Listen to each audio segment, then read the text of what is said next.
Hi കൂട്ടുകാരെ, മിനീസ് കിച്ചണിലേക്ക് എല്ലാവർക്കും സ്വാഗതം. ഇന്നൊരു മധുരത്തിന്റെ റെസിപ്പിയാണ്. വേറൊന്നുമല്ല, ബദാമും കൊണ്ട് നല്ല അടിപൊളി സൂപ്പർ ടേസ്റ്റ് ആയിട്ടുള്ള ഒരു ഫുഡിങ്ങിന്റെ റെസിപ്പിയാണ്. അപ്പോൾ എല്ലാവരും കണ്ടൊന്ന് ട്രൈ ചെയ്യണം. വീഡിയോയിലേക്ക് പോകുന്നതിന് മുമ്പ് വീഡിയോ കണ്ട് ഇഷ്ടപ്പെടുവാണ് ലൈക്ക് ചെയ്ത്, ഷെയർ ചെയ്ത്, കമന്റ് ചെയ്ത്, സബ്സ്ക്രൈബ് ചെയ്യാൻ മറക്കല്ലേ. അപ്പോൾ നമുക്ക് വീഡിയോയിലേക്ക് പോകാം. സൂപ്പർ ടേസ്റ്റ് ആയിട്ടുള്ള ഒരു ബദാമിന്റെ പുഡിംഗ് ആണ് ഉണ്ടാക്കുന്നത്. ഒത്തിരി പുഡിങ്ങിന്റെ റെസിപ്പി ഇട്ടിട്ടുണ്ട്. അപ്പോൾ അതിനകത്ത് ഓരോ പുഡിങ്ങിന്റെ റെസിപ്പികളൊക്കെ പറഞ്ഞു. ബദാമിന്റെ ഇടണമെന്ന് പറഞ്ഞു. ഇപ്പൊ ഞാൻ ഇന്ന് ബദാമിന്റെ ആണ്. ബദാം ഞാൻ മേടിച്ചിട്ടുണ്ട്. ഇത്രയൊന്നും വേണ്ട, ഞാൻ വേറെ കേക്കിന് വേണ്ടിയും കൂടെ മേടിച്ചതാണ് ഇത് ബദാം. ഇതിനകത്ത് 1/4 കപ്പ് മതി ബദാം. ആദ്യം തന്നെ ഒരു പാത്രം എടുത്ത് വെച്ചിട്ടുണ്ട്. ചൈന ഗ്രാസ് വേണം. എപ്പോഴും നിങ്ങൾക്ക് അറിയാമല്ലോ, ചൈന ഗ്രാസ് ഇതുപോലെ മേടിക്കാൻ കിട്ടുന്നതാണ്. 10 ഗ്രാം മേടിക്കണം നമ്മൾ. 10 ഗ്രാമിന്റെ ഒരു പാക്കറ്റാണ് മേടിക്കുന്നത്. അത് ഇതുപോലെ നമുക്ക് പാത്രത്തിലേക്കൊന്ന് ഇട്ട് കൊടുത്തിട്ട് കുറച്ച് സമയം നമുക്ക് വെള്ളം ഒഴിച്ചൊന്ന് കുതിക്കാൻ വെക്കാവേ. 1 കപ്പ് വെള്ളമാണ് ഒഴിക്കുന്നത്.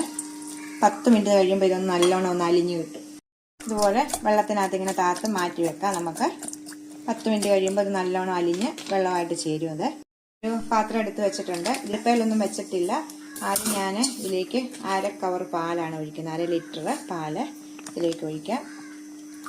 പഞ്ചസാര എല്ലാം നമുക്ക് ചേർത്ത ശേഷം നമുക്ക് അടുപ്പിലോട്ട് വെക്കാം. നല്ലോണം ഒന്ന് അലിഞ്ഞ് കിട്ടും. അതുകൊണ്ട് പാല് 1/2 ലിറ്റർ ഒഴിച്ചിട്ടുണ്ട്. അടുത്തത് മിൽക്ക് മെയ്ഡാണ് ചേർക്കുന്നത്. നല്ല ടേസ്റ്റ്. നമ്മുടെ ഏത് പുഡിങ്ങിനും മിൽക്ക് മെയ്ഡാണ് ഏറ്റവും നല്ലത്. ഇത് ഇല്ലെങ്കിൽ പഞ്ചസാര ചേർക്കുക. 1/2 കപ്പ് ഉണ്ടായിട്ടാണ് ഇത് ചേർത്തത്. ഇത് ഇല്ലെങ്കിൽ പഞ്ചസാര ചേർത്താൽ മതി. 1/2 കപ്പ് മിൽക്ക് മെയ്ഡ് ചേർത്തു. അതിന്റെ കൂടെ തന്നെ 1/4 കപ്പ് പഞ്ചസാര അടുപ്പ വെച്ചിട്ടുണ്ട്. കണ്ടോ, നല്ലോണം ഇത് ഇളക്കട്ടെ. തീ മീഡിയത്തിൽ വെച്ചിട്ടിരിക്കുക. ഇതൊന്ന് തിളച്ചു പൊങ്ങല്ലേ, തിളയ്ക്കുന്ന പരുവാകുമ്പോഴാണ് നമ്മൾ ചൈന ഗ്രാസ് ചേർക്കുന്നത്. എപ്പോഴും ചൈന ഗ്രാസ് നല്ലോണം അലിഞ്ഞിട്ടുണ്ട്. ഇത് നമ്മൾ ഇത് അടുപ്പിലോട്ട് വെക്കണം. എപ്പോഴും പാലും ചൈന ഗ്രാസും ഒരേ ചൂടായിരിക്കണം. പാല് തിളച്ച് തീ കുറച്ച് വെച്ച് ചൈന ഗ്രാസ് ഇതൊന്ന് അലിഞ്ഞ് നല്ലോണം ഒന്ന് വറ്റി വരട്ടെ. ഇത് വെച്ചിട്ടുണ്ട്. രണ്ട് അടുപ്പയിൽ ഇങ്ങനെ മാറി വെച്ചിട്ടുണ്ട്. 3-4 ബദാം എടുത്തിട്ട് മേലിൽ ഇങ്ങനെ ഒന്ന് ഡെക്കറേഷൻ ചെയ്യാൻ വേണ്ടിയാണ്. ഇവിടെ പാല് തിളയ്ക്കുന്ന സമയം കൊണ്ട് നമുക്കിതൊന്ന് മാറ്റി വെക്കാം. ഇത് റെഡിയാക്കി മാറ്റാം. കണ്ടോ, മിക്സിയുടെ ജാർ എടുത്ത് വെച്ചിട്ടുണ്ട്. നമ്മൾ ബദാമിന്റെ പുഡിംഗ് ആണ് ഉണ്ടാക്കുന്നത്. ഇതുപോലെ ഞാൻ 1/4 കപ്പ് എടുത്തിട്ടുള്ളൂ. കണ്ടോ, 1/4 കപ്പാണ് ഇത്. നമ്മൾ ഉണങ്ങിയ ഒരു മിക്സിയുടെ ജാറിലേക്കിട്ട് നമുക്കൊന്ന് തരിതരിയായിട്ടൊന്ന് പൊടിച്ചുകൊണ്ട് വരാം. ഇതുപോലെ കണ്ടോ, ഇതാണ് ഈ പരുവത്തിലാണ് നമ്മൾ പൊടിച്ചെടുക്കേണ്ടത്. നമുക്ക് മാറ്റി വെക്കാം. നല്ലോണം ചൂടായി വന്നിട്ടുണ്ട് പാല്. നമുക്ക് ഈ സമയമാണ് ഈ ബദാമിന്റെ മിക്സ് പൊടിച്ചത് നമുക്ക് ഇതിലേക്ക് ഇടാം. കട്ട പിടിക്കാതെ നമ്മൾ ഇടുമ്പോൾ നല്ലോണം ഇളക്കണം.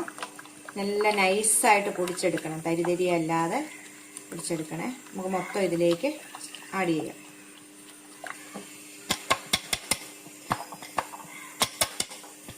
സെറ്റായിട്ടുണ്ട്. ഇതെല്ലാം അലിഞ്ഞ് നല്ല ഇതായിട്ട് വന്നിട്ടുണ്ട്. നമുക്ക് തീ ഓഫ് ചെയ്യാം.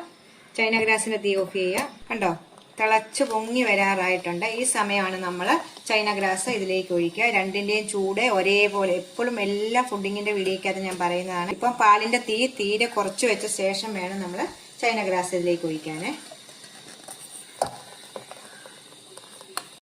ഈ സമയം കണ്ടോ, രണ്ടും കൂടെ മിക്സ് ചെയ്തിട്ടുണ്ട്. ഇതിപ്പം നമ്മുടെ ഫുഡിങ് റെഡി ആയിട്ടുണ്ട്. ഇനി നമുക്ക് ഇത് ചെയ്യേണ്ട, തീ ഓഫ് ചെയ്തിട്ടുണ്ട്. ഞാനിപ്പോൾ തീ കത്തിച്ചിട്ടില്ല, ഓഫ് ചെയ്തിട്ടുണ്ട്. ഇത് കണ്ടോ, തീ ഓഫ് ചെയ്തു. ഈ സമയം നമ്മൾ ബദാമിന്റെ ഇങ്ങനെ മിക്സ് നമുക്ക് മേടിക്കാൻ കിട്ടും. എല്ലാ കടകളിലും ഒക്കെ ഉണ്ട്. ഇതില്ലെങ്കിലും കുഴപ്പമില്ല. ഫുഡ് കളർ ഉണ്ടെങ്കിൽ ഇച്ചിരി മഞ്ഞ ഒഴിച്ചാലും മതി, ഇല്ലെങ്കിൽ ഇത് ഒഴിച്ചാൽ ഇത്. അപ്പം പിന്നെ ബദാമിന്റെ ഒരു ടേസ്റ്റും കിട്ടും നമുക്ക് കേട്ടോ. നല്ലതാണ്. ഇതിന്റെ ഒരു 4 തുള്ളി ഇതിലേക്ക് ഒഴിക്കാവേ. തീ ഓഫ് ചെയ്ത ശേഷം വേണം ഒഴിക്കാൻ കേട്ടോ. ഞാൻ ഒഴിച്ചിട്ടുണ്ട്. കണ്ടോ, ഇപ്പോഴാണ് അതിന്റെ നല്ലൊരു സ്മെല്ലാണിത്. ഇതിന്റെ എല്ലാ ഫ്ലേവറും കിട്ടും കേട്ടോ. പൈനാപ്പിള്, ചോക്ലേറ്റ്, ബട്ടർ സ്കോച്ച്, ഇതും കൊണ്ടാണല്ലോ കേക്കൊക്കെ എല്ലാവരും ഉണ്ടാക്കുന്നത്. ഒരു അരിപ്പ എടുത്ത് വെച്ചിട്ടുണ്ട്. ഒരു പാത്രത്തിലേക്ക് നമുക്ക് ഈ മിക്സ് എല്ലാം നല്ലോണം ഒന്ന് സെറ്റ് ചെയ്യുന്നതിന് മുമ്പ് നമുക്കൊന്ന് അരിച്ചെടുക്കാം കേട്ടോ. അതിനകത്ത് എന്തെങ്കിലും ചൈന ഗ്രാസ് അലിയാതൊക്കെ കിടപ്പുണ്ടെങ്കിൽ നമുക്ക് ഇതെല്ലാം അങ്ങ് പൊക്കോളൂ. നമുക്ക് അരിച്ചൊന്ന് മാറ്റിയിട്ട് നമുക്ക് സെറ്റ് ചെയ്യുന്ന റെയിലേക്ക് ഒഴിക്കണേ. ഇത് കണ്ട, നമ്മുടെ ഈ ബദാമിന്റെ എല്ലാം അരിയാതെ കിടക്കുന്നതെല്ലാം നമുക്ക് ഇത് കളയാവേ. ഇതൊന്നും വേണ്ട. നമുക്ക് സെറ്റ് ചെയ്യുന്ന പാത്രം തന്നെയാണിത്. ഇത് ചെറിയ പാത്രമാണ്. എന്നാലും എൻ്റെ വലിയ പാത്രം ഉണ്ടായിരുന്നു. എപ്പോഴും പറയുന്ന പോലെ പൊട്ടിപ്പോയതാണ്. അത് കഴിഞ്ഞ് മേടിച്ചപ്പോൾ ഇത് ചെറുതായി പോയതാണ്. നീ വലിയ ഒരെണ്ണം മേടിക്കണം. ഇത് ഒഴിച്ചിട്ടുണ്ട്. നിറച്ച് ഒഴിച്ചു വെച്ചിട്ടുണ്ട്.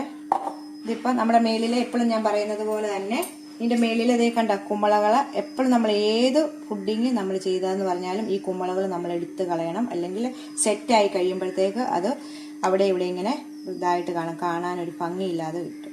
മൊത്തം സെറ്റ് ആകുന്നതിന് മുമ്പ് നമുക്ക് ആ ബദാം ഇടണം. അതിന് മുമ്പ് നമുക്കിതൊന്ന് ഇപ്പോൾ ഒന്ന് ആറിട്ടിത്.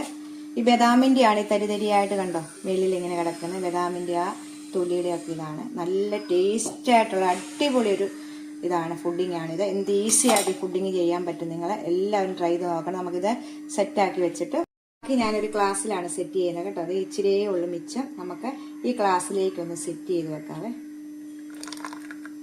എൻ്റെ യൂട്യൂബ് ചാനലിൽ ഇഷ്ടം പോലെ പോസ്റ്റിൻ്റെ ഒക്കെ ഫുഡിങ് ഉണ്ട്. എല്ലാം ഈസി ആയിട്ട് ചെയ്യാൻ പറ്റുന്ന ഫുഡിങ് റെസിപ്പികളാണ് ഞാൻ കാണിച്ചേക്കുന്നത്. എല്ലാവരും ഒന്ന് ട്രൈ ചെയ്ത് നോക്കണം കേട്ടോ. നമ്മളിപ്പോൾ ഇത് ചൂട് പോയിട്ടുണ്ട്. ഈ സമയം വേണം നമ്മൾ ഇച്ചിരി ബദാമൊക്കെ ഡെക്കറേഷന് വേണ്ടി ഇടാൻ കേട്ടോ. നമുക്ക് ഇടാവേ. ബദാം എല്ലാം ഇതിലേക്ക് ഇട്ടിട്ടുണ്ട് കണ്ടോ. നല്ല ടേസ്റ്റ് ആയിട്ടുള്ളൊരു റെസിപ്പിയാണിത്. ഫ്രിഡ്ജിൽ വെക്കുമ്പോൾ വെള്ളം ഒന്നും വീഴാതിരിക്കാൻ വേണ്ടിയാണ് നമ്മൾ മൂടി വെക്കുന്നത്. അപ്പോൾ തണുത്തിട്ട് കഴിക്കുന്നതാണ് ഏറ്റവും നല്ല ടേസ്റ്റ്. നമുക്കിതൊന്ന് ഇപ്പം പുറത്ത് തന്നെ വെച്ച് നല്ലോണം ചൂടാറിയ ശേഷം വേണം നമുക്ക് ഫ്രിഡ്ജിൽ വെക്കാനായിട്ട്. ഫ്രിഡ്ജിൽ വെച്ചൊരു 4-5 മണിക്കൂർ കഴിയുമ്പോൾ ഫുഡിങ് നമുക്ക് ഒഴിക്കും. ഇതിൻ്റെ കൂടെ ഐസ്ക്രീം കൂടെ ഉണ്ടെങ്കിൽ നല്ലതാണ്. ഐസ്ക്രീം ഇല്ലെങ്കിലും നല്ല ടേസ്റ്റാണ്. ഇത് ഫുഡിങ് ഞാൻ ഫ്രിഡ്ജിൽ വെച്ചൊരു 4-5 മണിക്കൂർ തണുപ്പിച്ച ശേഷം എടുക്കുവാണ് കേട്ടോ. കമത്തിയാലും തിരുത്തിയാലും ഒന്നും താഴെ പോകത്തില്ല. അതേപോലെ നമ്മളെ ക്ലാസ്സിൽ ബാക്കി സെറ്റ് ചെയ്ത് വെച്ചതുകൊണ്ട് ബദാമിൻ്റെ ഫുഡിങ് കാണിക്കാതെ നിങ്ങൾ ഞാൻ ക്ലാസ്സിലെ എടുക്കാം. കണ്ടോ, ഇതും ആവശ്യത്തിനുള്ള മധുരവും ഒക്കെ ഉള്ളു കേട്ടോ. അപ്പോൾ എല്ലാവരും ഒന്ന് ട്രൈ ചെയ്ത് നോക്കണം. അടുത്തൊരു വീഡിയോയിൽ കാണാം. ടാറ്റാ.